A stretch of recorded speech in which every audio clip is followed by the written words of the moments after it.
Welcome to One on One. I'm your host, Pat Morrow, and it's time to go one on one.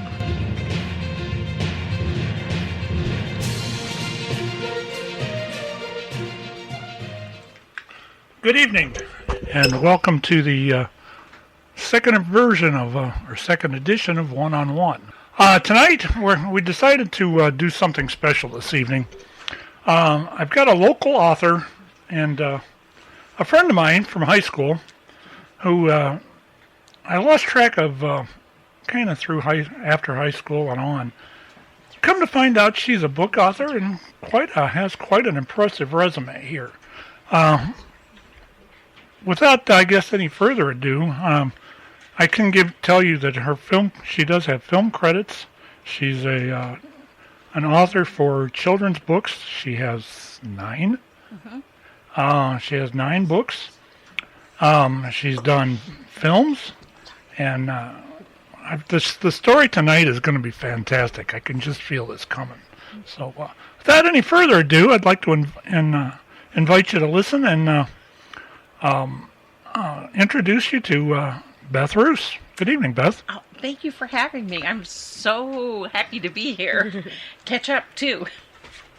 I'm pretty happy to actually have you. You may want to take on the front of the mic. You see where it says newer. You want to talk into that. Okay. I want to make sure the levels are right. Ready. We're good there now. And we also have a special guest kind of sitting in here for this evening. You know her from Tuesday nights on Crooked River. She's Stephanie Krikora from Under Lock and Key. Good evening, Steph. Good evening, my dear. How are we doing? Good. I'm excited for this. I am too. Mm-hmm. But anyway, let's. I guess the first thing that I can start quizzing you about. Quizzing. Yikes. I do want to mention first that this podcast will be heard on Spreaker. We're distributed through iTunes, Apple Podcasts, and a lot of others. If you found us wherever you found us at, that's probably where we're going to be available. So this podcast is produced usually every other week, except for when we do specials like we did this week. We're not really due for another week, but that's fine.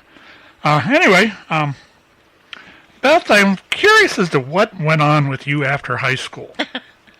A lot. What started you on this film thing and this book thing? Well, gosh, after high school, I went to college and the usual stuff. Where'd you go to college at? University of Toledo. Oh, Toledo. Yes. So, from there, I have a degree, PhD, from MIT. Really? In what? Astrophysics. Wow. And I heard you mention earlier today about NASA. That's exactly where I worked, in Houston for the Johnson Space Center. Wow. I was in charge of the anthropometric lab, and that was looking at the glove box tasks we asked the astronauts to perform in space. So that would be the payload specialists, and we'd take them up in what's lovingly called the vomit comet every day, and they would work on the scientific experiments they were to do in space. We'd go straight up, dive straight down for 45 seconds at 0G, and during that 45 seconds, they'd practice one specific item of the tests they were going to be running in space, and we'd do that till they launched. So that's what I did. A lot of analytics and, spatial things that most people hate geometry would not do well in. So after that, I had 2 kids in college and said, I need a real job. And so I went to work at Fruit of the Loom as their CIO.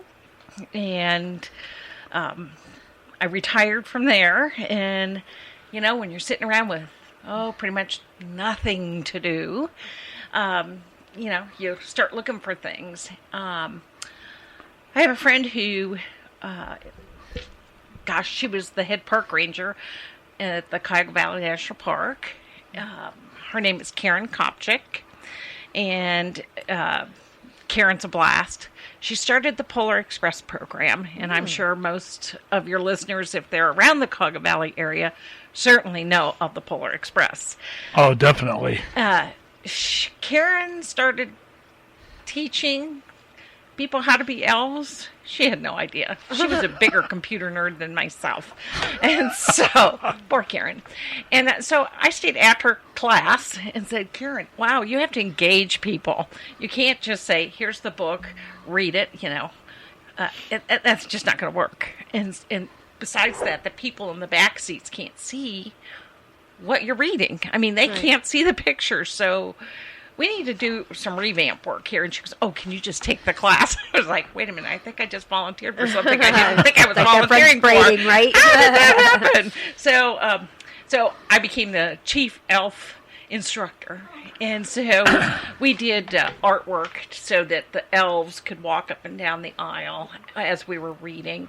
After we were done, with the reading, we would do Christmas carols, and we would do fun games. Everybody had a bottle of glitter because, I was Elf Sparkle, and Elf Sparkle had to have everything sparkle on the train, including the people that were riding the train, especially if it was a guy.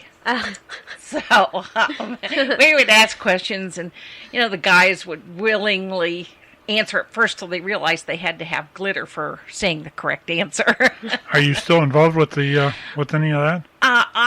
When I moved back here 4 years ago, I rode the Polar Express, and Karen was no longer in charge of that program. She is the assistant park director, I believe, or something like that. Oh, it's kind of funny. This is one of those small world things. It is definitely not how I set it up. They no longer sing Christmas carols.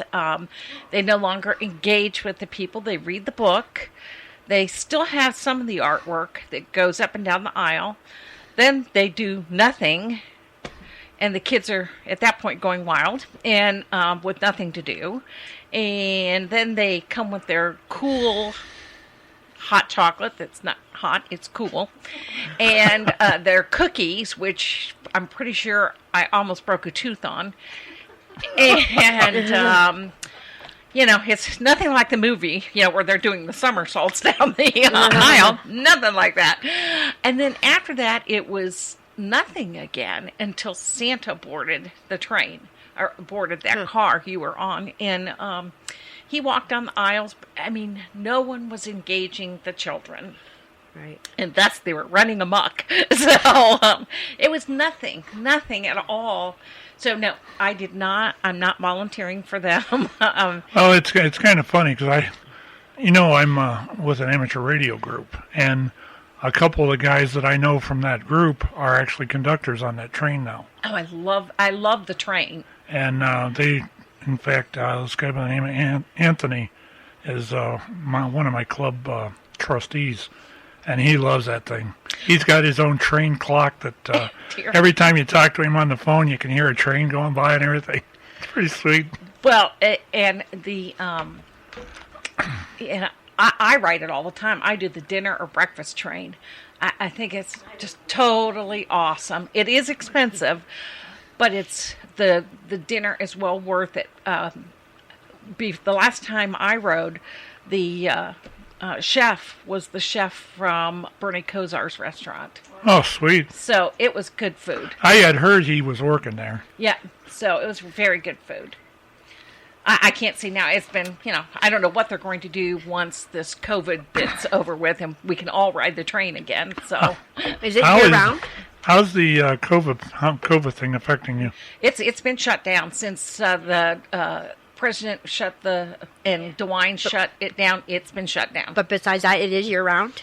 Yes, it is year-round. Oh, yes. I'd never heard of this. Oh, definitely. It's year-round. I think they used to close for a couple of months at the beginning of the year. No. They're not doing that? No. They are so busy. They are sold out every dinner train they ride. Oh, wow. As well as the breakfast. It is sold out. Yeah, I heard it's a year in advance to book it. It's terrible. Wow. Now, I'm lucky I get on the waiting list, and fortunately 2 or 3 times they've called and said, would you like a ticket? I mean, you have to be willing to pay that $110 now. Right. So it like I said, it is expensive, but it is fantastic. Huh. So A train ride. now, how did we plug in the Cuyahoga Valley? But anyway, circling back, that's somehow I really got involved, and that was for me. After I did that for a few years and then backed off of being the chief trainer, I decided Karen said, why don't you write a book? And I was like, oh, I'm not that side of the brainer. And she goes, oh, yes, you are. And I was like, okay, whatever. And so the next day I went home and copied down some things that I was thinking about from writing the train, and wrote my very first book, which was Christmas Magic on the Cuyahoga. I have never had that book illustrated, but then I put that down and I really just put it out of my mind until I ran into Karen again. So, all the kudos kind of has to go to Karen. Right. And she says, why don't you make a movie? And I was like, you've lost your mind. And she goes, but you were CIO. And I said, you know what that means? And she goes, yeah, you do that IT junk, right? It's like, yes, I do that IT junk. So I said, animation is a little different than the applications I worked on, which was SAP and, that kind of stuff. And so she said, well, why don't you think about it? So I went and thought about it. And then the next thing, I thought, well, I'm just going to call the head in Washington, D.C. to see if that's even remotely possible to write about the Cuyahoga Valley and their train. And, oh my gosh, I think it was Salazar was the head of the Department of Interior, which is the National Park System. So they all loved it. They loved the idea of doing a film. So they called it a cartoon. I called them animated films, but it just sounds better.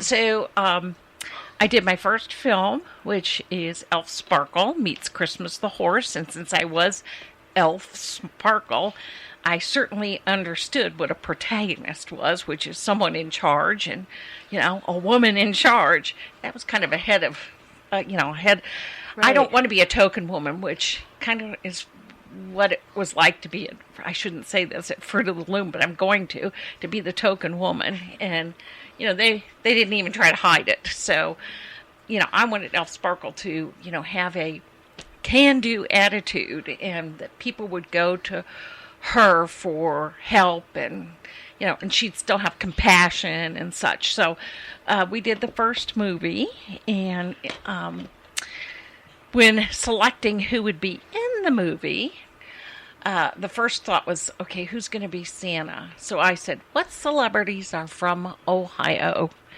So I went through the list and came across one that was totally unexpected. He was not from Ohio, however, attended Kent State. John Delancey.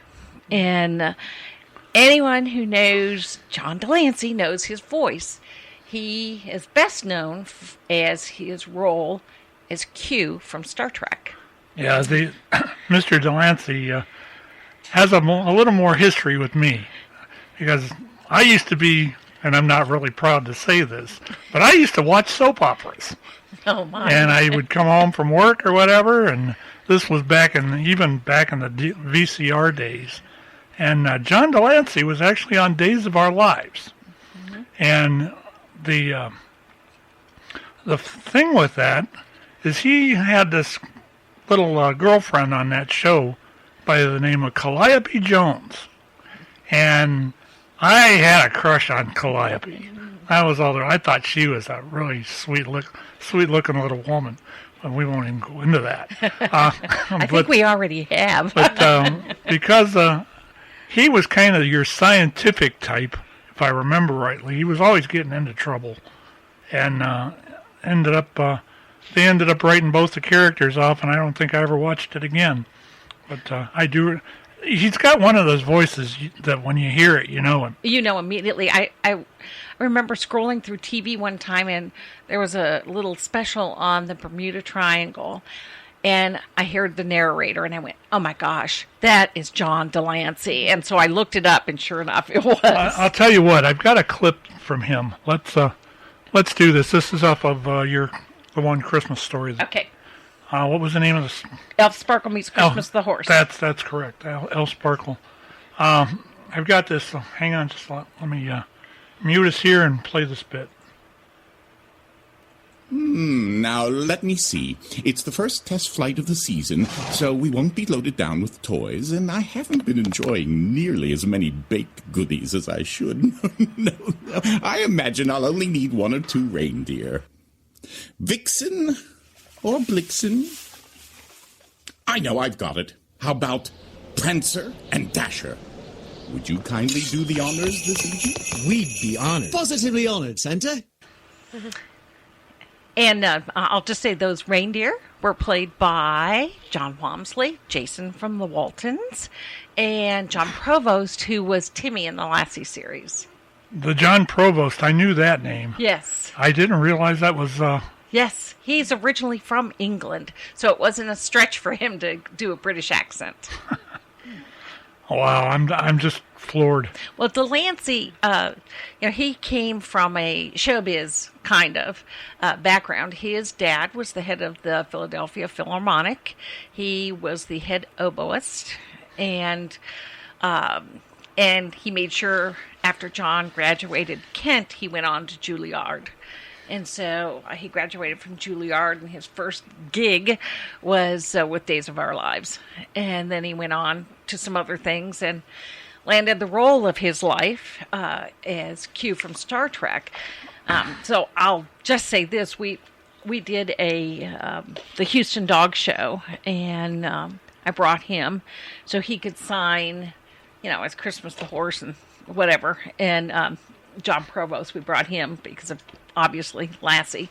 But at any rate, somebody did come up to him with their dog, a little dog, and said, "Would you hold my dog, and I stand next to you, and I can get your autograph from the picture, And he said, "No." And I was like, "Oh, we don't say no to our customers." Oh my goodness, I better take him aside. And I walked up to him, and I took the dog from the lady, and I put it in John's hands. I said, he would be happy to. He was just kidding. Right. Oh, God, it was a nightmare. So he reluctantly took the dog, and we took the picture, and she went off to get her picture with her dog, or, pick up the picture with the dog. And I looked at John, and I said, "I'm paying you to be here. You will take a picture with whoever wants to take, and with whatever they want you to hold, within reason." And so, right. within reason. And he just looked at me, and he goes, "If I'd known that, I wouldn't have come." I said, "Don't you embrace your Right, your celebrityness, your anything." I mean, really. He goes, "And I hate it when people even talk to me about Q. I've done other things." He goes, I was in the movie Gamer. I thought, wow, you had one line. Okay. So, some just have egos the size of Texas. And then, others don't. In making this Christmas Horse movie, John Walmsley was wonderful to work with. He actually wrote 2 of the songs that are on the track. And I might mention that 7 of the songs were nominated for Dove Awards, which is Christian Music's Grammys. Christian Music Grammys. Okay, that's cool. And so he plays 101 instruments. Oh, wow. He's super duper talented. And 101? Huh. We had Margaret O'Brien, and she's an Academy Award winner. She was a child actress in the 30s and 40s. She did Secret Garden. Oh, nice. And she actually won her Academy Award. I read that. Didn't you read that in elementary school? Yes. My Secret Garden? Yes. Yeah, I remember that book. And then and she won her Academy Award for Meet Me in St. Louis, that scene with Judy Garland at the window. Nice. Oh, really? Nice. Yes. And so she was, everything that she portrayed, she portrayed the same kind of character all the time. And that was Nice. somebody, with compassion Right. and just loving, kind. My favorite movie of hers was Our Vines Have Tender Grapes. I loved her in that movie. So, again, she was a pleasure to work with, 360 degrees different than Mr. Delancey. And so she was great to work with. And then Donna Bouvet King, I'm just going to say Donna King, it's easier. She was a Southern gospel music star, and tons of doves. And I mean, she was with a group called Three Bridges, or not Three Bridges. Ooh, why did I say that? Oh, I'm so sorry. I hope she's not listening. She was with a group, another group, and they did lots of harmonies, Southern gospel type harmonies. But she was my elf sparkle. And I selected her because, one, she has a beautiful voice, and two, she's a beautiful person, and three, she could act. So she was my elf sparkle, and I just love her dearly. And she was the glue that held the production together. Right. Because when you're dealing with mega egos, sometimes they're hard to rein in, and she was able to rein him in on that production. Now, he was our Santa, so he was in my next in the series, which is Special Red Dress. And I had about 34 well-known actors in that. We recorded the voices. In showbiz terms, we call that, we laid the voices down at Studio City. And he was being his usual self. And I kind of told him to go sit down. And I thought, oh, please. I'm thinking to myself, please don't let him walk out. Please don't let him walk out. So we went and sat down. One of the other actors I had was Rance Howard. And Rance is Ronnie Howard's dad. And Rance went over. And of course, everybody wanted to sit by Rance. So he was the most popular person there because they were all hoping for acting gigs from his son. And so, but Rance is a wonderful person and a wonderful actor too. He played our Rudolph. He put his arm around John and started telling him, "This is the best show I have ever been on. I'm so lucky. This will be a great legacy for my grandkids." And going on. And I had to at one point it was so bad, I thought I was going to have to put hip waders on because I thought, wait a minute, we're putting this on a little thick. But I think he was obviously, he knew what he was doing. And it made me want to cry that he was so kind that he would do that. And so, I have a lot of respect for Rance Howard. He is very diplomatic, and I'm sure that's where Ronnie gets his from as well. So, but I've really only worked with two actors that's been challenging and had giant egos. The other one was Angela Cartwright from Lost in Space, and whatever. And so, it's. I guess it's hard to be next to, A-listers, and you're like the F-listers. Well, I heard a couple of stories about Jerry Lewis like that. Yeah. And in fact, there was a gig he was supposed to do in Northfield up here, and he almost bankrupted the guy because he was so mean. Oh, goodness. Well, And, I also in that production was Rob Schneider. What a hoot. He is the funniest guy. I mean, we gave him lines to say. I didn't say any of them. He made his own up, which were better than ours, by the way. Right, if it works. There was one scene where he's sitting on the sofa with Mrs. Claus and Elf Sophia, and he was the lines he made up was so good that I think everyone in the studio was almost on the floor laughing. He was wonderful. And so we enjoyed working with him. But the funny story about him is I'm not in the director's booth. My director was Ed Faulkner, who worked with John Wayne and a lot of John Wayne movies. He was assistant directors with John Ford. So, he kind of knew what he was doing. I didn't want to screw up something that big with A-listers. So I'm sitting on the sofa, not in the director's room, but, behind that. And there's a sofa. I'm sitting on the sofa doing all the SAG paperwork, which, it's overwhelming.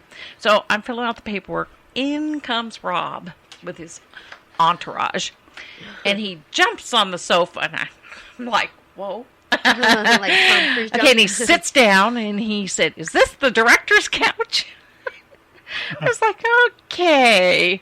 And I thought, I need to get him. I'm thinking to myself, you're talking to the wrong person. I'm fast on my feet. So I looked over him. I said, yes, it is. And I turned around and handed him all the paperwork for SAG. And I said, let me know when you're done. Oh, good job. Good job. So he laughed. We all laughed. But he was a lot of fun to work with. I loved working with him. And I loved doing Special Red Dress. It was more fun than Christmas the Horse because I kind of knew what I was doing and I was in the rhythm. Right. So it worked out good. After those, that's when I started getting serious about writing books. What? Let's get to that end of this. What actually? When did you first realize you wanted to do children's books? Well, I'm going to ask you. Now, you remember Mrs. Fiddler from Woodbridge High School, right? Okay. So, she lived in Hidden Valley, so my mom, my parents I loved knew, her house. Yes, That so little cool. that A-frame house back in the woods there. Oh, So they knew gorgeous. my parents, and they were. My mother she did flowers, she did interior design. They would paint. Remember Mr. Gerlinger's house? Oh yeah. They did my dad hung all those lights, and they made all those people, the wood people. And my mom painted all that. A lot of people don't know that. So that was my mom's doing. So I kind of got the art from them, and Mrs. Fiddler was not taking, I didn't like art. No, she wasn't having that. No, you're good at art, you're good at art. And so I was like, oh, I suck at art, I'm terrible. No, you're not. So they were doing clay, and I thought, no way. And so she helped me, and I brought my very first art piece. Oh, wow. The camera's right there. Yeah, my very first art piece was this. It's terrible. I can't believe my mother saved it, first of all. Beautiful job. And so after that, I decided, you know what? Maybe I do like art. And so then Mrs. Kaufman you remember Mrs. Kaufman? Oh yeah. She kind of took me under her wing because she said, you are an awesome writer. And I was like, are you kidding me? I can't do punctuation and that. Here's what she said. You can pay people to do that. Hallelujah. I like you. So she kind of encouraged me. And I think that's what helped me through college because I could write. And, I was able to articulate in writing, what we needed to do. So I think it was then, I realized I was okay at it. But the inner me is still Elf Sparkle and still a little kid. So, after I was done with the films, I thought, you know what? Why don't I just do books? That's what I think I'm best at. No egos involved, right? No, that's what I said. Because I said, I'm not working with those Holly weird people anymore. So, all right. The next one is a typical inside the actor's theater. Okay. Type of question. Does writing energize or exhaust you? I don't know. It's a mix. Some days it's okay.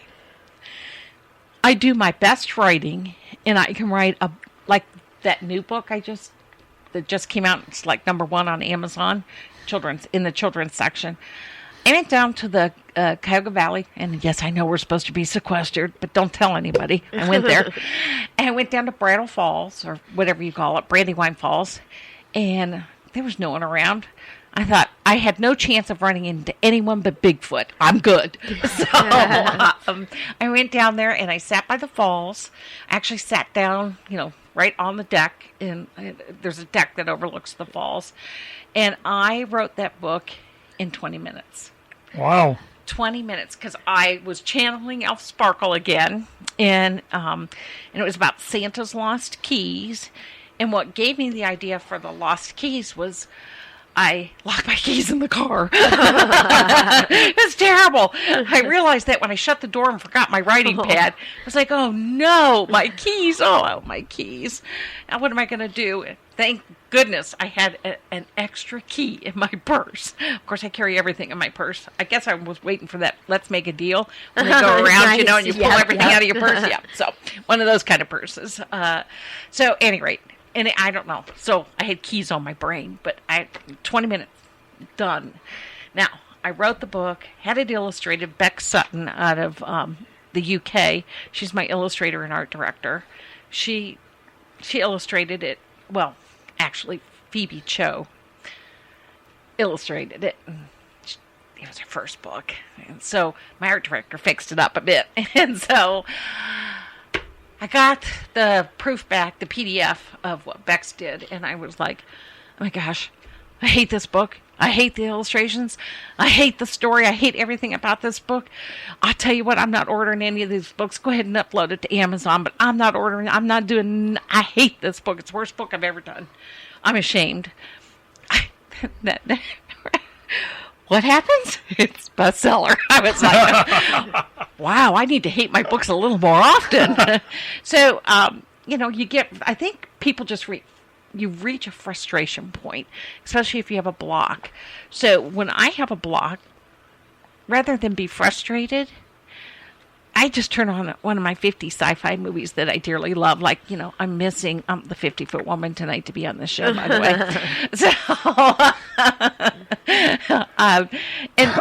Then I walk away. The key is walk away. Yep. And don't just sit there going, what to do. Yep. You take your mind off of it. Oh, I know that. Yep. I really know that. So, but the key also is to start somewhere where you're comfortable. I have to be somewhere that's inspiring, and that inspiration point for me, of course, is Brandywine Falls, or, I kind of like Beaver Marsh too. It's obviously in the Cauca Valley National Park. So, anyway, That's something. Tell me about the Dove Award. What? Dove Award is a Dove Award is like a Grammy Award. It's equivalent. It's Christian music's Grammy is what I call it, and it's quite the surprise when your first Christmas, Elf Sparkle Meets Christmas the Horse, the soundtrack. When I get notified, it was up for 7 Dove Awards. I couldn't believe it, including Album of the Year, and I was like, "It's a Christmas album. What, are you kidding me?" But I believe it was the caliber of song artists on there, and it certainly did not hurt having John Delancey on there. He was not going to sing, however, thanks to Rance Howard and even Richard Hurd, they convinced him he could do it. I actually did. I actually listened to that a little bit ago. He did really well on it. And the funny part about it was I've actually heard that song before. He did it in one take. I had brought Dan Drilling, who is he has his own studio in Nashville. He played on the Grand Ole Opry for 20 years with Jimmy C. Newman and a bunch of other people. I can't remember who else he was with, but I knew if anyone could do it, it would be Dan Drilling with Panda. I'm going to give him a plug, Panda Productions. He was awesome with Delancey. He said, and he's used to handling egos like that, where, I didn't have that, so that helped. All right. I guess we can change gears here a little bit. I want to start concentrating on a couple of your actual books. The Jimmy Paul, the Pug Tooth Fairy. I love that. I love that. I love that. I love that. It. There was a couple of characters in that just really got my attention from the get-go. That singing Giles. Giles. Yes. that sings everywhere. Where in the heck did you come up with the concept of that? Well, Giles is like for real, was a real bulldog, and I did the dedication page to him. Aw. And my sister, my twin, she runs a rescue in Houston. So awesome. Outside Houston. So and awesome. she does pugs and bullies, English bullies. Aw. And so this is Giles. Aw. Giles Could you was hold it up just a little higher. Giles was just the best, the most kind, loving, but yet goofy, funny dog. I mean, he was goofy. Did he And sing everywhere he went? He talked, and he did. Oh, He sweet. talk, and he would. There would be a song going, and he would be talking with the song. So I think he was singing. I'm not sure, but Right. at any rate, so I took. I wanted to include a Giles in my book, so we put him in the book, and then I cast Ian Owen, who is another Southern gospel superstar. He's a bass singer. Used to be bass with the Imperials. They're 27 Grammys and 17 Grammys and 27 Dove Awards. So, they know what they're doing. So we laid the voices down in Nashville. I used all Southern gospel people, which was a hoot to work with. Ian went in and he was doing his lines, and I guess he was trying to wrap his brain around how to be Giles. I don't know why he was waiting till last minute to figure it out, but he was, and he was singing the lines to himself, and I was like, "What's he doing?" Because I didn't direct that one either. I said, "What's he doing?" To the director, and he goes, "I don't know." And I leaned into the microphone. I said, "Ian, what are you doing? We're paying for this studio. Come on now." And then I stepped back, and he goes, "Okay, give me a minute." And he's singing them again. I went, "Wait a minute. A singing bulldog. It's like Giles." Giles. Oh, yeah. I said, "Hey, Ian." And he goes, "Yeah." I said, "Guess what? You're singing all your lines." He goes, "Do you have music?" And I was like, "No, I don't have. You're going to have to make up your own tune, but sing your lines." I went, "Every line you have, you must sing." And, of course, in that big, deep voice, he All right. boomed out. I've got to let everybody Okay. hear this voice. This is from Jimmy Paul, the Pugtooth Fairy. And hang in there a second. You'll love this. Oh, I wanna play with my dear, dear friends and tag. I am not it. La la la la la la la la la. Well, I'm not going to be it. I always get stuck being it, and I'm not doing it this time. Don't even look at me. Rascal, my friend, is not it. No, he is not, but Claire. Oh yeah, Claire is it. Run, everyone, run. He's great. I just love it. The other dog you heard, Rascal, was Jason Morales. So they were just so much fun. And then they were mad because they all wanted to sing their lines. I said, "Listen, this is not a musical, please." So it was. That was probably the most fun I had. It was very relaxed compared to Studio City in Hollywood. Very, very relaxed. So I made up my mind, if I do another film, we'll do it in Nashville. So Sweet.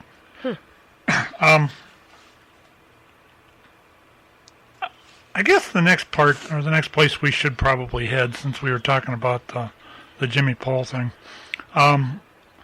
What's the great news that you're bringing us this evening?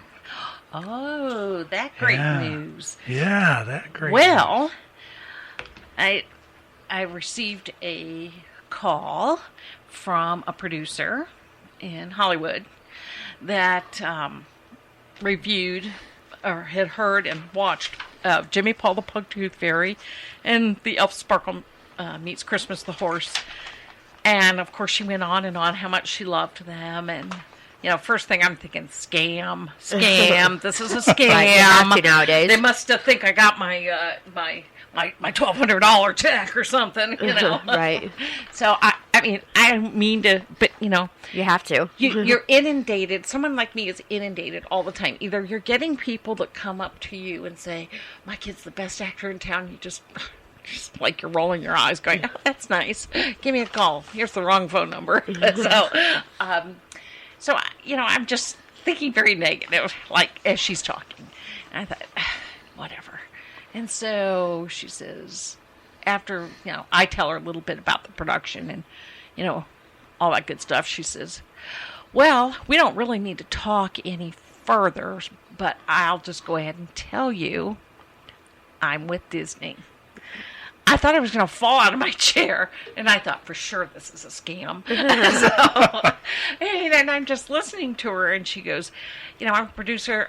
We would be interested in Jimmy Paul for Noggins, or particularly Noggins, or Nickelodeon." And I was like, "Really?" I didn't know Disney did Nickelodeon. Yes. Oh, wow. And so they said they own Nickelodeon. Oh, okay. So I was surprised, and she says, with Noggins, they do 11-minute shorts, and they put 2 together back to back. And so we would like to do a 3-year daily television show commitment. I was like, what? It's funny you should say about the singing bulldog. We can't leave the singing bulldog. He has to come along. I don't know how Ian's going to fit that in his tour schedule. I have not broke that to Ian yet. So at any rate, it was a nice conversation. And then she said for Elf Sparkle that she loved Elf Sparkle, everything about Elf Sparkle in both films, and that they wanted to do a feature film for Disney. Oh, nice. So, anyway, so I get off the phone and I'm going, what just happened? Pitch me, right? Really? I'm Yeah. sure this wasn't a scam. Well, she had said that the head of acquisitions would be calling me. This was Wednesday. The head of acquisitions would be calling you Friday. And I was like, okay, we'll see how this goes. I'm not telling anybody just in case it's a scam. So the head of acquisitions calls me, and we had a nice conversation. And, so I guess we're going to be working through a bunch of paperwork. So Disney it is. He did ask me who I would be my choice for Jimmy Paul, the Pug-Tooth Fairy, and I said, well, the first on my list would be John Goodman, because he can sing and he can act. And they said, okay, who's your second choice? And I said, Dan Aykroyd. He can't sing, but I still like him. Everybody knows his voice. And he said, who's your third choice? I was like, wow, I get 3 choices. Okay, Ray Romano. Everybody knows his voice. He can't sing either, but my first choice is John Goodman. And so he said, okay. And he says, well, the singing bulldog has to come along. And I was like, okay, boy, how am I going to break this to Ian? So then he asked me who my choice for Elf Sparkle would be. That was a tough, because they put you on the spot, I have this thing about dead air. So I'm just like, I said, well, I guess my first choice is going to be Adele, because she can sing, and she is a proactive woman. So, a strong woman. So I'm going to say Adele. And I thought, please don't ask me my second choice. Please don't ask me my second choice. Oh, he asked me my second choice. I said, okay, I'm going to say Candace Cameron Bure. And he said, why? And I said, well, she's a Christian. Mm-hmm. I said, oh, am I not allowed to say that? He goes, no, you can. And I said, she can't sing. Really, she cannot sing at all. I said, but she's a strong woman. If you can be on The View, you're a strong woman. Isn't that Candace Cameron from Full House? Full House? Yes. I didn't realize that was her. Well, she was on for just a little bit, but I think they got to her too. Her on there, but she left. But she's in all the Hallmark stuff. Wow. Ooh, because should I say Hallmark and Disney all in one breath? And then he goes, and your third choice?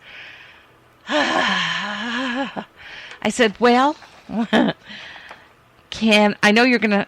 She doesn't really have a strong voice, but she is a good actress. Everyone in Nashville knows her. She has her own show.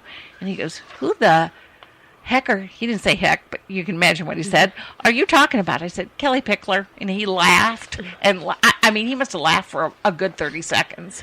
He goes, no, you're kidding. Who else? I was like, oh, okay. How about Dove Cameron? She was Cinderella. And she was a Disney princess already. Right. So I could just hear him hesitate for a minute, and he goes, oh, that's such a good choice. I said, yeah, but she can't sing. So I said, I'm still going for Adele. So I don't know. I don't know why they asked me that, but, you know. So we have a lot of negotiations because I'm kind of a control freak, and I don't want anyone writing my script. Right. I have the passion. They don't. Right. They have the greed and money. Right. I have the passion. Right. So I will be, you know, that was one thing I said, I have to write the script. I don't mind you tweaking it. Right. But I'm writing it. Right. And then, you know, one of my other things is I don't want to give up control. So I have to be a producer on it and assistant director. Nice job. Very much so. So we'll see what, you know, in the end, how it all shapes up or shakes out. And but it takes 4 to 6 months to even get the script done and get the budget set and everybody in place. So, you know, it'll be a while. And it's Disney, so Around it'll take Christmas forever. time, probably. Yeah, probably. Yeah, nice. So we'll see. Yeah. It would seem that that weekly schedule would be a real grind. To me, that's the most bread and butter for me. That's the one I'm the most excited about is, and I guess it's because it's, you know, kids, and it's a show, a daily show, and every day you get to change it up, and God knows I've been watching enough Lucy Ricardo and Oh, now we hear where the real influence comes from. Lucy! Yes. So, you know, I'm addicted to, here's my morning schedule. Okay, you ready for this? I get up, and it's at 6:30, I watch Dragnet. At 7 o'clock, I turn on the Beverly Hillbillies. And then at 7:30, I watch, what do I watch at 7:30? My Three Sons. Then I watch an hour of Leave It to Beaver. And then I watch Golden Girls. Nice. You're probably thinking, does she do anything other than watch TV? But that's kind of my morning routine. And then I'm off and up and about and doing things. Well, that's the way So I have a lot of influence from a lot of wonderful shows, family shows. That's a good thing about our age. Yes. Yes, that is true. We had some of the, Yes. you know, even with music. I mean, look at what we've lived through. Yes. And my goodness. Let's go into the Elf Sparkle a little bit, and that where she meets the Christmas horse. Mm-hmm. I have the DVD I brought. It's on the screen there. You're good. Okay. I could tell there was a lot of your influence on that one, especially the references made to the Cuyahoga Valley National Park and the railroad. Question is, as soon as I find out the rest of my notes here, those actually were really cool touches as far as the Cuyahoga Valley thing goes. Where'd you get the ideas for that? Well, you know, I think it's just my love for the park system, and I know we haven't talked about this, but Virginia Kendall, Love it. Lake, you love it too. Love it. That was Roose property. Geppert, he was Really? Emma Geppert was married to my grandfather, and they donated over 1,000 acres to form the national park. Oh, nice. And so Very I nice. have a special love for the park. Oh, yeah. And it feels like family. And I guess I'll tell a bad one on the Cuyahoga Valley. But my dad and I went on a hike down to Icebox Cave. Mm-hmm. And, you know, behind the caves in those ledges, there's carvings. Mm-hmm. And that, whoever the ranger was that was telling the story. Goes, yeah, the Iroquois Indian carved that. I thought my dad was going to fall over laughing so hard. And the park ranger goes, what's so funny? He goes, because my brother and I carved those in there. We owned this property. And so she took my dad outside and said, don't ever say that again. This sells. The Indian thing sells. I thought, oh, it's okay to lie to the people? Okay, gotcha. But that was a funny moment of being in the park. But I'm truly inspired by the park. And truly, in almost all of my books, they all revolve around the national park, including the one that's the bestseller, because the keys are actually lost in Icebox Cave. So, yeah.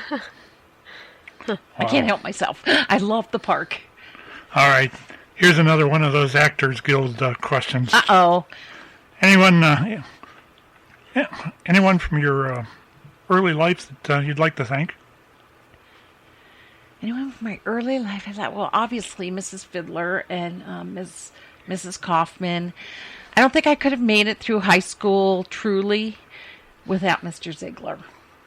I just saw him. You saw him too, yes. Yeah, he was at the reunion. Yes. It was great to see him. It was so great. And so he was such an inspiration. And, he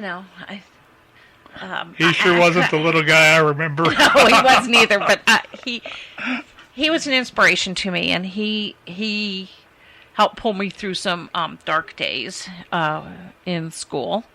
And, I owe him a lot. I don't know what else to say. He was there at Northampton United Methodist Church. There, for a while there was a wild pastor who, my parents hated because he was hip. He was from England, and he also was a real inspiration. He was a real artist too. I mean, he was not only a pastor. This guy was real artsy. But I remember him taking the youth group.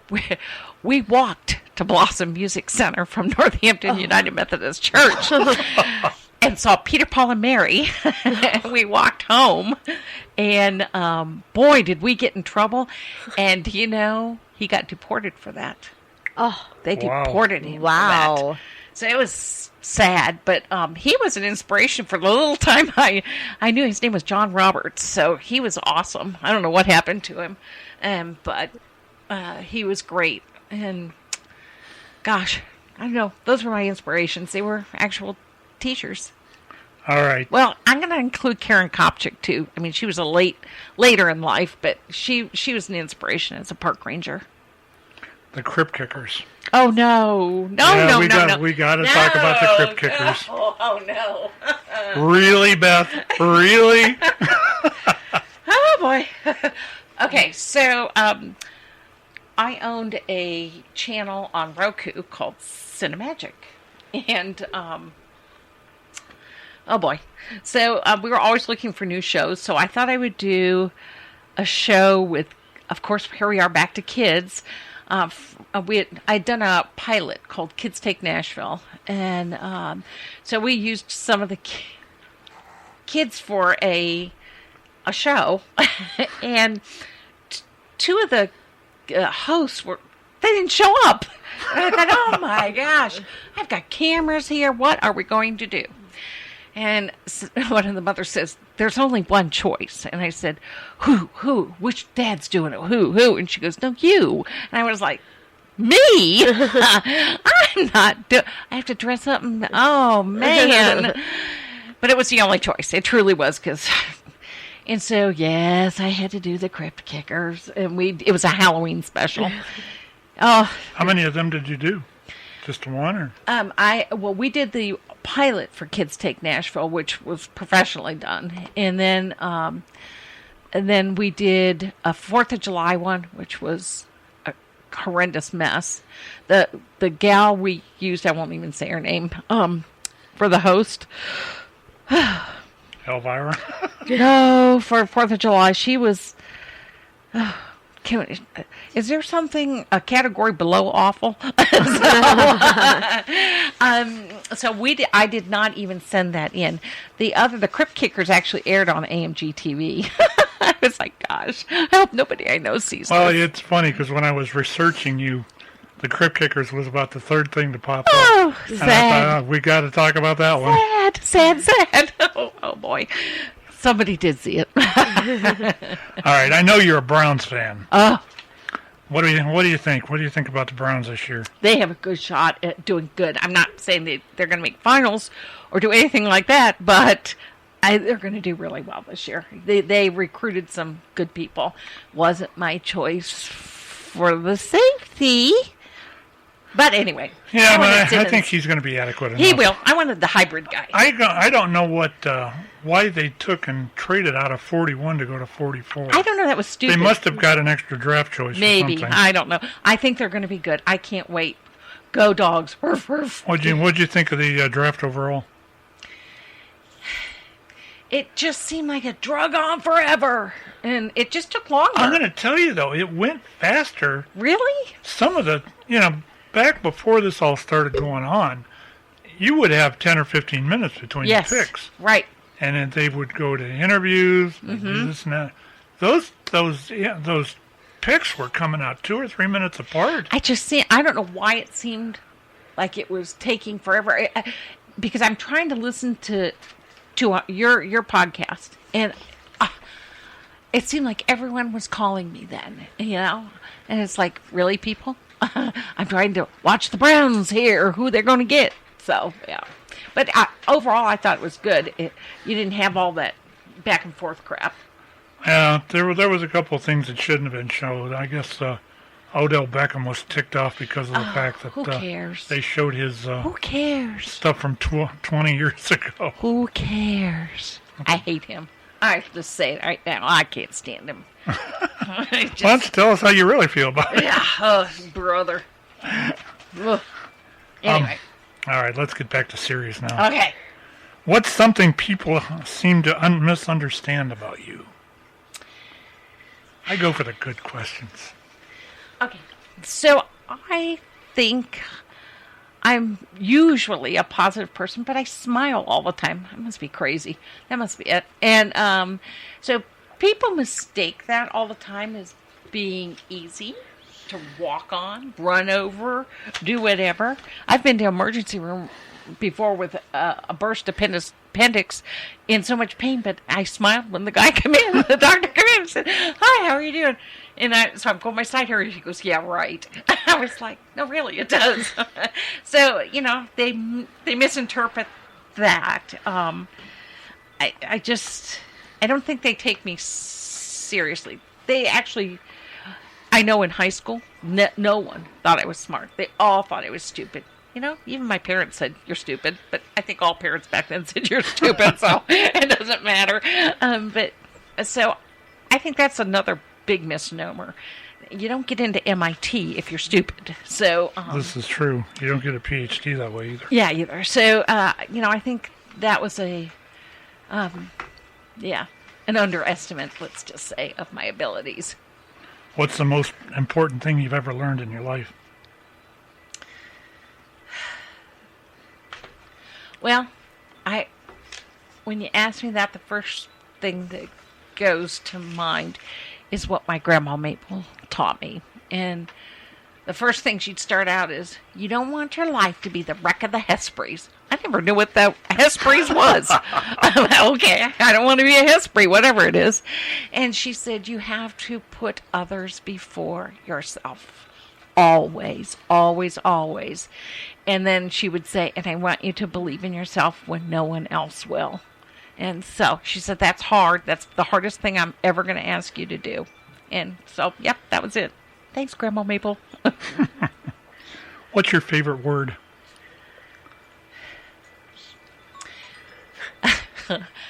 Specificity. Specificity? Yeah. Spell that. You can tell I'm controlling and like specifics. What's your favorite curse word? Oh. We don't call them curse words. It's nicer to say colorful metaphors. I like that. I like that. And I like a lot of those. All right, let's go with one last one here. Okay. In 150 years, science has failed to save us all. And Stephanie, you might recognize this one. In 150 years, science fails us all, and all that's left is a book about your life. What would the title be, and what would the blurb tell us about Beth Roose? Wow, that's deep. How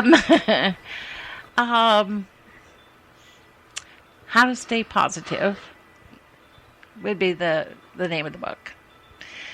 The blurb would be, I guess, what my grandma said, what my grandma Mabel said: when no one else believes in you, believe in yourself. And, I stand by that. And heck, I even wrote a book about it. Grandma Mabel Rescues Pearl. So, what can you say? I guess that would be it, and be kind and nice to everybody. And, in this politically charged arena where, one side's pitted against the other. And before I came here, there was some Woodridge people talking about a certain post. And I said, you know what? This is America. I am so grateful to be in America where you can say what you want. Everyone's opinion should be of value, and it shouldn't be, you can't say that, or you can't say this, or I'm right and you're wrong, or whatever. It's everyone gets to voice their opinion, and you shouldn't be belittled for your opinion if it doesn't align with yours, because this is America. We do have freedoms, and I wish people would embrace those freedoms. You got to wonder what things are going to be like in 30 years with the way things are now. And if we're going to still have these same freedoms. I just pray to God we're not United States of China. That's my biggest fear, is where are we going? And, I don't want to think of that. I'm just going to stay positive and think that, it's going to all work out. Someone upstairs has our backs. I think so too. Beth, it's been great having you here. It's been wonderful. I've really enjoyed this hour. We need to do this again. Okay, you're fun. Yes. We'll have to get you on our show. Okay. And we'll have to. That'll give you 2 or 3 other people to Okay. harass. And good. I like it. As long as we don't bring up. Thank you so much for kickers again. I know, when I saw that, I thought, okay. All right. Thank you very much for being with us. And, you're welcome. Thank you. Steph, thanks for sitting in as always. Yeah, thank you for having me. That was great. We will see everybody in 2 weeks. I'm not going to say who the guest is going to be because I really haven't decided yet. But we'll think something. So y'all have a good evening. Thanks for listening, and thanks for tuning in to Crooked River. And this is the One-on-One with Pat Morrow podcast, available on Spreaker and several other platforms like Apple Podcast and iTunes. Y'all have a good evening, and God bless.